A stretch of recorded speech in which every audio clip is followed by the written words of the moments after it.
نبی اکرم صلی اللہ علیہ وآلہ وسلم نے ارشاد فرمایا، میری ساری امت کو معافی مل جائے گی سوائے ان لوگوں کے جو اعلانیہ گناہ کرتے تھے۔ یہ بخاری مسلم دونوں میں حدیث موجود ہے۔ جو اعلانیہ گناہ، جنہوں نے خود ساری دنیا کو گواہ بنا لیا، میں نے یہ جرم کیا، یہ بھی کیا، یہ بھی کیا۔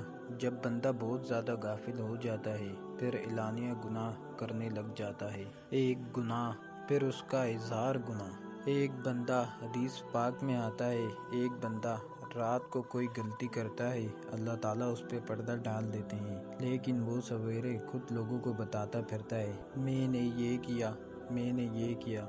جب آپ اظہار گناہ کرتے ہیں نا تو سامنے والا بھی دلیر ہوتا ہے، کہتا ہے اس نے کیا، میں کر لوں گا تو پھر کیا ہوا۔ ہمارے علماء نے لکھا ہے کہ کسی کی نماز قضا ہو جائے تو کسی کو بتائیں نہ، قضا پڑھ ڈالیں، اس کا جگہ جگہ ذکر نہ کریں۔ جب آپ کہیں گے نا میری قضا ہو گئی تو آپ کے ساتھ رہنے والا بچہ دوست سمجھے گا، یار اس کی قضا ہو گئی تو میری بھی ہو جائے۔